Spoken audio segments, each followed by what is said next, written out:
দান করেছেন। হাজারো লাখো মানুষের মধ্য থেকে যে আল্লাহ আমাদেরকে কবুল করেছেন, নিয়ামতের শুকর আদায়ার্থে সকলেই পড়ি আলহামদুলিল্লাহ। দরুদ ও সালাম সৈয়দুল মুরসালিন রহমাতুল লিল আলামিন শফিউল মুজনিবিন খাতামুন নবিয়্যিন সৈয়দুস সাকালাইন ইমামুল মুরসালিন শফিউ আযম রাসূল আকরাম রহমত আলম নবিয়ুল আরব আল আজম হাবিব কিবরিয়া আশরাফুল আম্বিয়া সৈয়দুল আম্বিয়া শফিউ মাহশর সাকি কৌসর আকা ইনামদার মদিনা কা তাজদার आफताब नबूवत फ़ख्र मौजूदात सैयदुल मखलूक़ात हज़रत मुहम्मदुर रसूलुल्लाह। सबाई पढ़ेन नबीजिर उपरे दरूद पढ़ले सवाब ना गुनाह। एक बार पढ़ेছেন 3টা पुरस्कार পেয়ে গেছেন, 10টা গুনাহ মাফ হয়ে গেছে। দ্বিতীয় পুরস্কার 10টা নেক আমলনামায় যোগ হয়েছে।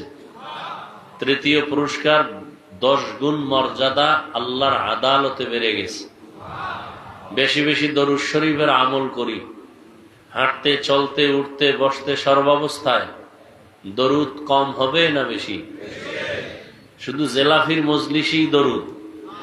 হ্যাঁ, পৃথিবীতে যত দোয়া আছে সব দোয়ায় দরুদ লাগবে, না হয় দোয়া কবুল হবে না। মসজিদে ঢুকতে দোয়া আছে না নাই? বের হতে দোয়া আছে না নাই? দরুদ আছে, আছে না নাই? নবীজি বলেন যে দোয়ায় দরুদ নাই ও দোয়া কবুল হবে না। এজন্য মসজিদে ঢুকতে দোয়া কি? আল্লাহুম্মা আফতাহলি আবওয়াবা, দরুদ পড়তে হবে এর সাথে। ওলামায়ে কেরাম সুন্দরভাবে শিখাইছেন, বিসমিল্লাহি ওয়াসসালাতু ওয়াসসালামু আলা রাসূলিল্লাহ আল্লাহুম্মা আফতাহলি আবওয়াবা রাহমাতি। আবার বের হইতো এভাবে, বিসমিল্লাহি ওয়াসসালাতু ওয়াসসালামু আলা রাসূলিল্লাহ আল্লাহুম্মা ইন্নী আসআলুকা মিন ফাদলিক। কমপক্ষে দৈনিক 300 বার দরুদ পড়ব ইনশাআল্লাহ।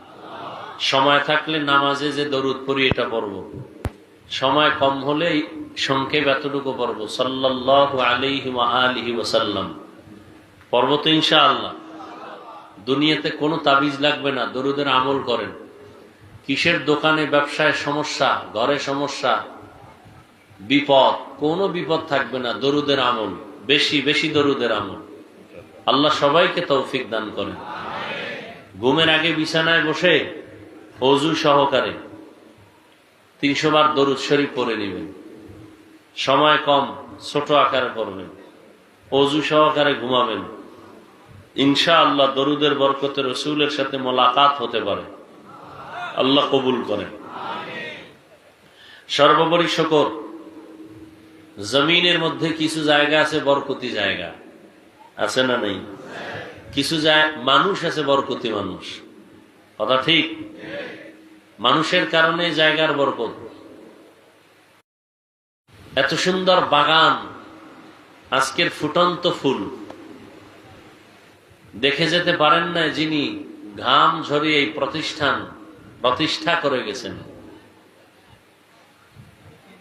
হাজারো লাখো আলেমের উস্তাদ, ওয়ালিয়ে কামেল হযরত মাওলানা আব্দুল ওয়াহাব পীরজি হুজুর রহমতুল্লাহ আলাইহি, যার দ্বীনের তরে অক্লান্ত পরিশ্রম আর অবদান। বয়ান কি করব জানি না, আয়াত যেটা নিছি রসুলের সিরাত সম্পর্কে আলোচনা, রসুলের সিরাত। আচ্ছা, তরজমাটা বলে নেই 1 মিনিটে, এরপরে আলোচনা যেদিকে যায় যাক। লাকাদ কানা লাকুম ফি রাসূলিল্লাহি উসওয়াতুন হাসানাহ।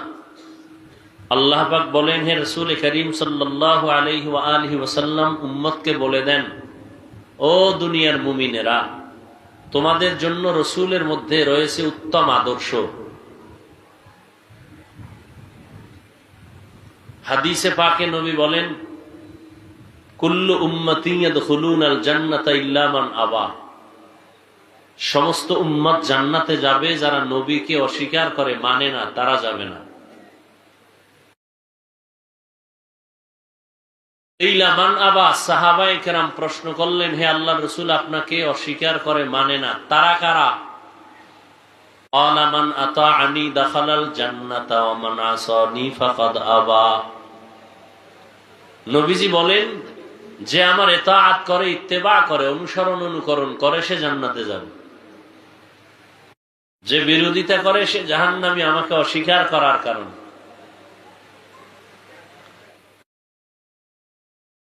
এই জমিনের মধ্যে কিয়ামতের আগ মুহূর্ত পর্যন্ত আর এক সেকেন্ডের জন্য নবীজি আসবেন না। আসবেন? জবাব দিয়েন, বুঝার চেষ্টা করবেন। নবীজি আসবেন? মাঝে মাঝে রামপুর, হ্যাঁ, বিভিন্ন মাজারে নবী আসেন, বাইতুল মোকাররমে আসেন, রবিউল আউয়ালে হইলেও তো একবার আসবেন। আসবেন? নবীজি বলেন কিয়ামত পর্যন্ত। কতদিন?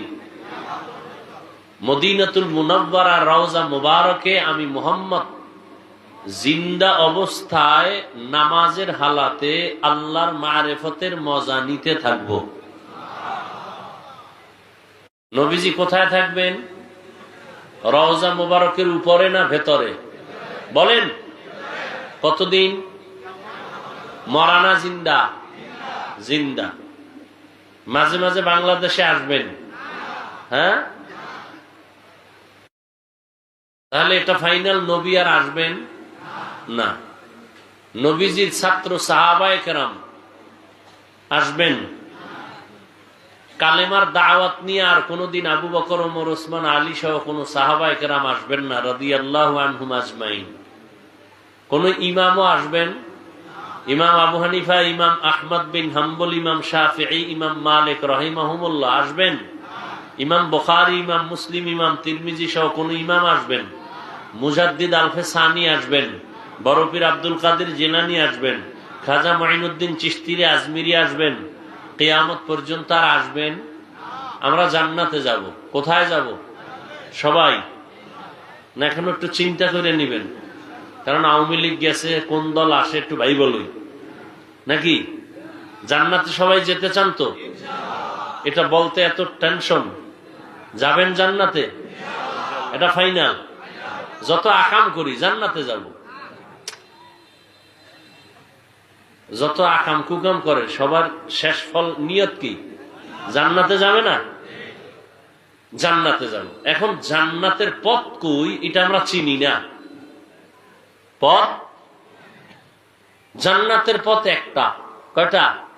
সিরাতাল মুস্তাকিম। কিন্তু বাংলাদেশে এখন জান্নাতের পথ খুঁজতে গিয়ে অনেক পথ বের হয়ে গেছে ধর্মীয় লাইনে। হুজুরদের মধ্যেও পথের অভাব নেই, আছে না? নাই। কেউ বলে মাজারে সেজদা দাও, এটাই সঠিক পথ, আছে না? নাই। কেউ বলে পীরের কদমে সিজদা দাও, এটাই সঠিক পথ, আছে না? নাই। কেউ বলে ঢোল বাজাও, মদ পান করো, এটাও সঠিক পথ, নাই। সঠিক পথ কোথায় পাবো? এর সংক্ষেপ জবাব, জান্নাত পাওয়ার সঠিক পথের ঠিকানা আছে কোরআন হাদিসে। বলেন কোথায়? জান্নাত পাওয়ার সঠিক ঠিকানা কোরআন। কিন্তু কপাল খারাপ, কোরআন হাদিসের আরবি আপনিও পারেন না, আপনার আব্বাও পারেন। কি আরবি কোরআন পড়তে পারেন? কোরআনের আরবি বুঝেন? বুঝেন না। হাদিসও? আর ভাই জবাব দেন না কেন? আরবি কোরআন বুঝেন না, হাদিসও বুঝেন না, দুই একটা বাংলা বুঝেন, তাই তো? কিন্তু সঠিক জান্নাতের পথ আছে কোরআন হাদিসে। কোরআন হাদিস কি আরবি না? মূল আরবি। আরবি তো বুঝেন না। এখন কি করা? নবীও আসবেন না বুঝাইতে, সাহাবায়ে কেরামও আসবেন না। জান্নাতও যাব, কোরআন হাদিসের পথও আমাদের নিতে হবে। উপায় কি? পড়তেও পারি না। স্থায়ী ফাইনাল সমাধান হলো জান্নাত পাওয়ার পথ আর ঠিকানা নেওয়ার একমাত্র স্থায়ী ঠিকানা কোরআন সুন্নাহর আলোকে উলামায়ে আহলে হকের পরামর্শ, তাদের সংস্রব, তাদের সোহবত। উলামায়ে কেরামের সম্পর্ক ছাড়া, পরামর্শ ছাড়া কোরআন সুন্নাহর আলোকে জান্নাতের পথ আর কোথাও পাওয়া যাবে না। কিন্তু এই উলামায়ে কেরামরে বানাইছেন আপনারা মাথার বোঝা। মাথার দোষ না থাকলেও হুজুর গো দোষ কি? হুজুর যদি একটু গরম বয়ান করে, কয় গরম বয়ান ইমান বেশি গরম হবে না। ঠান্ডা মাথায় বয়ান করলে কয় হুজুরের ইমান দুর্বল কি? মানে সব ঘুরে ফিরে হুজুরদের দোষ, সবাই হুজুরদেরকে দোষ দেয়। কিন্তু এই কথাটা আজীবন আপনাদের মনে রাখা দরকার, লিখে রাখা দরকার। ভালো করে মনে রাখবেন।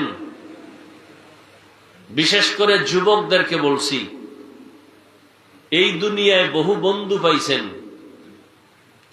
অনেক বান্ধবী পেয়েছেন। কথাটাকে মজবুত করার জন্য আমি কসম করে বলছি, ওয়াল্লাহি বিল্লাহি তাল্লাহি, আল্লাহর কসম 3 বার করে কথাটাকে মজবুত করে বলতেছি। পারলে লিখে রাখবেন, পেস্টন করে টানায় দিবেন, রং কিনে তুলি দিয়া আর্ট করে দিবেন। যুবকরা কান ভালো করে সজাগ করে শুনো, কিয়ামত পর্যন্ত এই জমিনে তোমাদের যত বন্ধু পেয়েছো সব ধান্দাবাজ, সব স্বার্থপর। একমাত্র নিরেট নির্ভেজাল নিঃস্বার্থ বন্ধু উলামায়ে আহলে হক।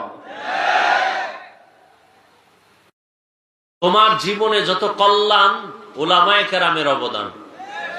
উলামায়ে কেরাম এই দেশকে যা দিয়েছে, জাতিকে যা দিয়েছে, পৃথিবীর কোন নেতা কোন নেত্রী দিতে পারে নাই। শুধু চাপাবাজি করেছে আর কিচ্ছু করে নাই।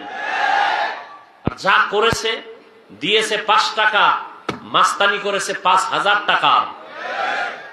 একমাত্র নিঃস্বার্থ বন্ধু এই জমিনে তোমার উলামায়ে আহলে হক, আর কেউ না। তোমার নেতা স্বার্থপর, স্বার্থে আঘাত লাগছে, দল থেকে নাম কাটে নাই, কল্লা কেটে দিয়েছে। এটা মিথ্যা কথা? দুনিয়ার সব তোমার নেতা বন্ধু স্বার্থপর, ধান্দাবাজ। একমাত্র নিঃস্বার্থ পিওর বন্ধু তোমার এ জীবনে উলামায়ে কেরাম। তুমি মানো আর না মানো, তোমার কপাল খারাপ হলে তুমি মানবা না, এটা তোমার কপাল খারাপ। আর যার কপাল খারাপ, কথাগুলি লিখে রাখলে ভালো হবে, মোবাইলে নয়। যার কপাল খারাপ, আমি বলছি একজন আর কপাল খারাপ, কিন্তু নমুনা আছে ওরটা খারাপ। কারটা খারাপ? তার প্রথম পরিচয় নমুনা আলেমের বিরোধিতা করা, এটা প্রথম নমুনা ওর কপাল খারাপ। আলেমের বিরোধিতা করা, ইমাম সাহেবের সাথে গাদ্দারি করা, কপাল খারাপ। আলেমকে ধমক দিয়ে কথা বলা, নিছক কপাল খারাপ। ওর পতন মরার আগে হবে, মরবে না তাড়াতাড়ি। ওর পতন হবে, পাও ভাঙবে, হাত ভাঙবে, ঘরে আগুন লাগবে, দোকানে ডাকাতি হবে, আস্তে আস্তে কষ্ট পেয়ে পেয়ে মরবে, তাড়াতাড়ি মরবে না। এর কপাল খারাপ, লিখে রাখো। আলেম ওলামা কি দিয়েছে? এই দুনিয়ার অসভ্য, অসৎ, চরিত্রহীন মানুষগুলোকে আদর্শ মানুষ বানিয়েছে। সরকার কোটি কোটি কোটি টাকা দিয়া র্যাব, আর্মি, পুলিশ, বিডিআর এগুলো তৈরি করেও যা পারে নাই, উলামায়ে কেরাম বিনা টাকায় চোখের পানি দিয়ে তা পেয়েছে, তা করেছে। জাতিকে তা দিয়েছে, কিন্তু জাতি নিমক হারাম জেনে বুঝেও স্বীকার করে না, স্বীকার করে না। বর্তমান আমাদের বাংলাদেশে জনপ্রতিনিধির চেয়ারম্যান যারা, ইউনিয়ন, কয়েকজন আলেম আছে চেয়ারম্যান, আপনারা জানেননি? ভাই সত্য কথাটা স্বীকার করেন, মানেন আর না মানেন, জানেন? আপনাদের পার্শ্বে নবীনগর, ওখানে একজন আলেম চেয়ারম্যান আছে। হ্যাঁ, আমজাদ হোসেন আশরাফি দামাত বারাকাতুহুম। আরো পরিচিত আর একজন আছেন আমাদের দেশে, হেদায়েতুল্লাহ আজাদি দামাত বারাকাতুহুম। আরো অনেক ওলামায়ে কেরাম আছেন, চেয়ারম্যানের দায়িত্ব পালন করতেছেন। খবর নেন তো, জীবনভর তো চাপাবাজি আর গাদ্দারি আর বেয়াদবি করেছেন, একটু খবর নেন তো। অন্যান্য চেয়ারম্যানের নীতি নৈতিকতার খবর নেন, আর উলামায়ে কেরাম যারা দায়িত্ব নিয়েছেন তাদের খবর নেন। মোবাইলওয়ালা মোবাইল বানাইছে, কিভাবে চালাইলে মোবাইলটা সুস্থ থাকবে ক্যাটালগ দিয়েছে মোবাইল কোম্পানি। জমিন কে বানাইছেন? আসমান কে বানাইছেন? মানুষ সৃষ্টি কে করেছেন? এই মানুষ কিভাবে চললে তার জীবন সফল হবে ক্যাটালগ দিয়েছেন কোরআন শরীফ আল্লাহ। অতএব কোরআন দিয়ে, ইসলাম দিয়ে, রসুলের আদর্শ দিয়ে যদি দেশ চালায় তাহলে ওই দেশে অশান্তি হবে?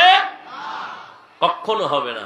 যতদিন আল্লাহর দ্বীন এবং রসুলের আদর্শ বাস্তবায়ন না হবে ততদিন চাপাবাজি চলবে, শান্তি হবে না। হুজুরদের তো আর ভোট দিবেন না, কি ও চাপাবাজি।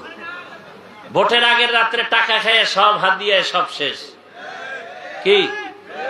এখন তো কিছু কমছে, আগে তো বলতো হুজুরেরা আবার রাজনীতি করে গা। পৃথিবীতে শ্রেষ্ঠ রাজনীতি রসুল করেছেন, রসুলের কলিজার বন্ধু ওলামায়ে কেরাম। শ্রেষ্ঠ রাজনীতি করবেন না, চোরেরা করবে, দুর্নীতিবাজেরা করবে, চাপাবাজরা করবে, ডাকাত চোরেরা করবে। ওলামায়ে কেরাম না খাইয়া অন্যকে খাওয়াবে, এটাই ইসলামের রাজনীতি। ওলামায়ে কেরাম নিজে কষ্ট করে অন্যের কষ্টের মজা বুঝবে, এটাই ইসলামী রাজনীতি। কথা ঠিক? আর দুনিয়ার পচা রাজনীতি, নিজে খাও সব তীরে না খাওয়ায় মেরে ফেলো, নিজে এসি লাগাও অন্য জায়গায় বিদ্যুতের তার কেটে দাও, পচা রাজনীতি। আর মাইকে উঠে চাপাবাজি করবে, কেউ খাবে কেউ খাবে না, তা হবে না তা হবে না, স্লোগান। সত্য কথাটাও স্বীকার করে না, কপাল এমন পুরছে। মানবে তো নাই যে স্বীকার করবে হ্যাঁ এটা সত্য, এতটুকু স্বীকার করতে চায় না। কারণ যদি হুজুরদেরটা স্বীকার করে তো হুজুরদের কাছে ছোট হয়ে যায়। তো এটা কেমনে? আমার এক 5 তলা বিল্ডিং, হুজুর থাকে টিনের ঘরে, আমি হুজুরের কাছে ছোট হই কেমনে? আল্লাহ হেদায়েত দান করুন। তো রাজনীতি করে ফেললাম না। মদিনার রসুল যে রাজনীতি করেছেন সে রাজনীতি করব, পচা রাজনীতি চলবে না, পচা রাজনীতি চলবে না। মদিনার রাজনীতি চলবে, ইসলামী রাজনীতি চলবে। আল্লাহর রসুল রাষ্ট্র পরিচালনা করছেন না করেন নাই? আবু বকর সিদ্দিক রাদিয়াল্লাহু তাআলা আনহু রাষ্ট্র পরিচালনা করছেন না করেন নাই? ওমরে ফারুক রাদিয়াল্লাহু তাআলা আনহু রাষ্ট্র পরিচালনা করছেন না করেন নাই? বলেন, সত্য কথা বলেন, এটি ইসলামে নাই? ইউসুফ আলাইহিস সালাম অর্থমন্ত্রীর দায়িত্বে ছিলেন, সুলাইমান নবী গোটা দুনিয়া চালাইছেন, কোনো অশান্তি ছিল না। ইতিহাস আমরা ভুলে যাচ্ছি। ওই যে চিন্তা করে হুজুর কথা তো ঠিক, কিন্তু আমগো লাইনে আনলে তো আমগো গাঞ্জা খাওয়া চলবে না, আমগো দাড়ি কাটা চলবে না, আপনাদেরকে লাইনে উঠাই দিলে তো আর আমরা বেপরদায় সারা রাত চ্যাটিং করতে পারবো না, পার্কে ঘুরতে পারবো না। অতএব হুজুর আপনারা আপনাদের কথা বলে যান, আমরা সারা রাত আকাম করে হঠাৎ করে ঠাডা ভরবে আর মরে যাবে, এটাই ভালো। গাড়ির চাকার তলে পড়ে মরে যাবে, এটাই ভালো। হুন্ডা অ্যাক্সিডেন্ট হয়ে মরে যাব, এটাই ভালো। তারপরে আপনাদেরকে আমরা সঠিক লাইনে নিতে চাই না, এমনি তাবিজ টাবিজ দিবেন, দোয়া করবেন, খালাস, এতটুকুই যথেষ্ট। আল্লাহ হেদায়েত দান করুন। আমি আমার হেদায়েত চাই, আপনি আপনারটা চান। যদি আপনি হেদায়েতের প্রয়োজন মনে করেন, কারণ এখন দোয়া করলেও বিপদ, সালাম বেশি দিলে কয় মনে হয় বিপদে আছে, নাইলে এতবার সালাম দেয় কেন? আছে না নেই? হায় হায় হায়, আল্লাহ আমাদের হেদায়েত দান করুন। পৃথিবীতে অশান্তির বেড়াজাল, শান্তির বার্তা নিয়ে আল্লাহ যুগে যুগে নবী রসুল পাঠাইছেন। আমার রসুলের মধ্যে আছে উম্মতের উত্তম আদর্শ, যেটা গ্রহণ করলেই মৃত্যুর আগে জান্নাত দেখে কবরে যাবে। সুবহানাল্লাহ, আরো আসতে বলেন। সুবহানাল্লাহ আসবে কিভাবে? ফজর পড়ে নাই, জহুর পড়ে নাই, আসর পড়ে নাই, মাগরিব পড়ে নাই, এশা পড়ে নাই। পড়ছে? এরকম লোক নাই এখানে? এই নামাজের টাইম ওখানে বিড়ি টাইম নাই বইছে নাই? সারা রাত মোবাইলে আকাম করতে করতে চেহারার মধ্যে দাগ পড়ে গেছে, ওর চেহারার দিয়ে তাকাইলে কোনো মায়া লাগে না। সারা রাত কবিরা গুনাহ করছে, ওর কালো ছাপ চেহারায় পড়ে গেছে। হাসিস না এই যুবক, আমি হাসির কথা বলি না, যা বলছি লজ্জা থাকলে কান্না করা দরকার। ১৫০০ বছর আগে রাসূল বলে গেছেন, লা ঈমানা লিমান লা হায়া আলা, যাদের লজ্জা নাই ওদের ঈমান নাই। যার লজ্জা নাই ও ল্যাংটা হলে কয় 50% ইজ্জত এখনো বাকি। বেহায়া বেলাজা, তোর চেহারার মধ্যে বরকত নাই, তোর চেহারার দিয়ে তাকাইলে মায়া লাগে না। কত কষ্টের কথা। মাত্র তোর বয়স 25, 27, 23, এর মধ্যে তোর চেহারা থাকবে উজ্জ্বল, অথচ চেহারায় কোনো আলো নাই, উজ্জ্বলতা নাই, তাকাইলে মায়া লাগে না। চোখের পানি ফেলে গলায় ফাঁসি দেওয়ার কথা, বুক ফেটে যায়। কি অপরাধগুলো সারা রাতেই মোবাইল দিয়ে করেছো কেউ জানে না, আল্লাহ জানেননি। যাদের কলবের চক্ষু খোলা, ওরা দেখলেই বুঝে তুই কি অপরাধ করেছো। কপালে ভেসে উঠেছে তোর গুনার কারণে। আল্লাহ সব ভাইকে হেদায়েত দান করুন। ঘরের মধ্যে এত বিপদ কেন? মা বাবার অভিশাপ। এত কষ্ট মা বাবাকে দিয়েছো সন্তান। শিক্ষকের সাথে বেয়াদবি, মুরব্বীদের সাথে বেয়াদবি, বেয়াদবি করে অনুতপ্ত হয় না, আরো বাহাদুরি করে। আমি পেরেছি আর কেউ পারে নাই। এই ইকো হয় কেন? বন্ধ করো, রিভাব দাও শুধু। আল্লাহ হেদায়েত দান করুন। রাগ করতেছেন আপনারা? লাকাদ কানা লাকুম ফি রাসূলিল্লাহি উসওয়াতুন হাসানাহ। আল্লাহ বলেন, ও দুনিয়ার মানুষ, রহমতের নবীর মধ্যে তোমাদের জন্য রয়েছে উত্তম আদর্শ। কেমন উত্তম আদর্শ? মক্কার মানুষের মাঝে রহমতের নবী আসছেন। রহমতের নবী আসছেন এমন এক সময়, যেই সময় মক্কার মানুষের মতো খারাপ মানুষের জমিনে আর কোথাও ছিল না। মক্কার মানুষ এত চরিত্রহীন, এতটা খারাপ, সারা দুনিয়ার মধ্যে এত খারাপ মানুষ ছিল না।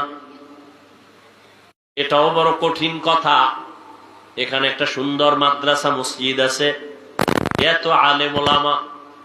পার্শ্বের মানুষগুলো যত খারাপ হোক, অন্য জায়গা থেকে একটু হলেও ভালো থাকবে, কারণ এখানে আলেম ওলামা আছে, মসজিদ আছে। কথার কথা। মক্কা নগরীতে আল্লাহর ঘর, এত দামি একটা ঘর। ইন্না আউওয়ালা বাইতিন উযিআ লিন-নাসি লাল্লাযী বিবাক্কাতা মুবারাকান ওয়া হুদা, মুবারাকান ওয়া হুদাল লিল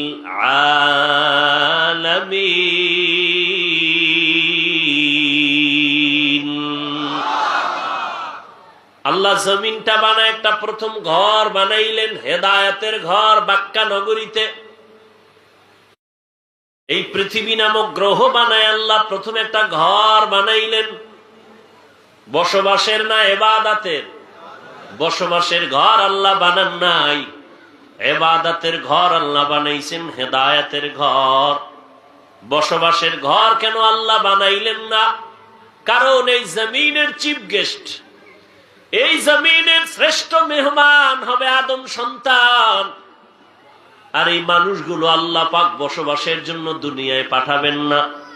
ওমা খালাকুতুল জিন্না ওয়াল ইনসা ইল্লা লিয়াবুদুন। আল্লাহ মানুষ পাঠাবেন ইবাদতের জন্য। কি জন্য? ইবাদতের জন্য আল্লাহ মানুষ বানাবেন। নূরের সৃষ্টি ফেরেশতারায় জমিনের শ্রেষ্ঠ মেহমান না। আগুনের সৃষ্টি জিনেরাও এ জমিনের শ্রেষ্ঠ মেহমান না, এ জমিনের শ্রেষ্ঠ মেহমান চিফ গেস্ট হলো মাটির সৃষ্টি মানুষ। ঘোষণাকার ওয়ালাকাদ কাররামনা বানি আদম ওয়া হামালনাহুম ফিল বাররি ওয়াল বাহরি ওয়া রাযাকনাহুম মিনাত তাইয়্যিবাত ওয়া ফাদ্দালনাহুম আলা কাসীরিন মিম্মান খালাকনা তাফদীলা। বনি আদম শ্রেষ্ঠ, নূরের সৃষ্টি ফেরেশতারাও শ্রেষ্ঠ না, আগুনের সৃষ্টি জিনেরাও শ্রেষ্ঠ না, একমাত্র মানুষ মাটির সৃষ্টি হলো আল্লাহর আদালতে শ্রেষ্ঠ। ঘোষণাটা কার? স্থায়ী না অস্থায়ী? বলেন বলেন। আল্লাহর এই স্থায়ী সিদ্ধান্ত মানে না কে? ছেড়ে দিন, ঠাস করে ছেড়ে দিন। আফসুস করলো আর খুঁজে পাবেন না। নূরের সৃষ্টি ফেরেশতারা শ্রেষ্ঠ? জবাব দেন। আগুনের সৃষ্টি জিনেরা শ্রেষ্ঠ? কারা? ঘোষণা কার? আল্লাহর এই সিদ্ধান্ত স্থায়ী না অস্থায়ী? বলেন, এই সিদ্ধান্তটাকে মানুষ সৃষ্টি, এই সিদ্ধান্তটাকে মানে নাই কে? কে মানে নাই? ইবলিস মানে নাই। অতএব বর্তমান দুনিয়াতে যারা মাটির সৃষ্টি মানুষকে শ্রেষ্ঠ মানতে চায় না, নূরের সৃষ্টিকে শ্রেষ্ঠ বলতে চায়, তারাও ইবলিসের মোহাব্বতের অন্তর্ভুক্ত। ভাইরা আমার, ভালো করে বুঝেন, এ জমিনের মেহমান জিন না ফেরেশতা না, কারা? জোরে বলেন। বুঝেন, ভালো করে বুঝেন। প্রধান মেহমান যখন আসবেন, এই মেহমানের জন্য এই প্যান্ডেল, এই মাইক, ঠিক নেই ভাই? সত্য কথাটা মানেন আর না মানেন, স্বীকার করেন না, ঠিক নেই? আবার মাইকটা নাইছে না, মাইক আবার টেস্ট করার জন্য আরো কিছু লোক কথা বলছে না বলে নাই?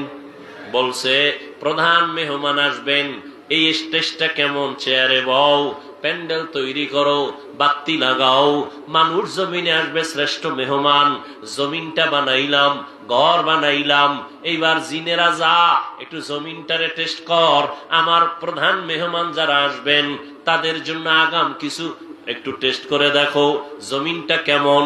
এরপরে ফেরেশতারা, এরপরে আল্লাহ পাক ফেরেশতাদের পাঠাইলেন, তাদেরকেও সরাইয়া জমিনটারে মোটামুটি লাইনে আনার পর আল্লাহ পাক সেটিং দিয়া এরপরে মানুষ আল্লাহ জমিনের মধ্যে পাঠাইছেন। কিন্তু মানুষ যে ইবাদতের জন্য আসবে, বসবাসের জন্য আসবে না, ঘুমানোর জন্য না, আল্লাহ ইশারা দিয়া ইবাদতের ঘরটা জমিন শুরু করে আগে ঘরটা বানাইছেন বাইতুল্লাহ। ওই ঘর বানায় বলে দিলেন দুনিয়াতে মানুষ আসবে ইবাদতের জন্য, বসবাসের জন্য না। তাহলে মানুষ বসবাস করবে কই? আল্লাহ কয়, হাবিব উম্মতেরে জানায় দেন, দুনিয়াতে মানুষ করবে ইবাদত, আর বসবাসের জন্য আমি আল্লাহ বানায় রাখছি শান্তির ঠিকানা জান্নাত। আতিনা ফি দারে দুনিয়া না হাসান, আতিনা ফি দারে উকবা না হাসান, ইয়া গিয়াসাল মুস্তাগীসিন দিনা লফতিখারা বিল উলুমে ওয়াল গিনা। হর গোড়ি দে নেকো তু তৈয়ার হ্যায়, जो न मांगे उससे तू बेजार है। বাদশাহ হারুন রশিদের নাম শুনছেন নি? বাদশাহ হারুন রশিদ উজিরে আজমরে নিয়ে কোথাও যাইতেছে, হঠাৎ রাস্তার পাশে দেখে এক বুড়া মানুষ গাছ লাগায়, ফলের গাছ। কি গাছ? ফলের গাছের চারা লাগায়। বাদশাহ হারুন রশিদ দাঁড়াইছে, দাঁড়ায়, এই বুড়া তুমি কি করো? আমি গাছ লাগাই। কি হবে? ফল হবে। তুমি খাইতে পারবা? কেনা কেমনে? আমার বয়স তো শেষ, তো তুমি এই রোদ্রে পড়ে কষ্ট করে গাছ লাগাও কেন? এটাই তো নিয়ম। আমার দাদায় লাগাইছে, আমি খাইছি, আমি আবার গাছ লাগায়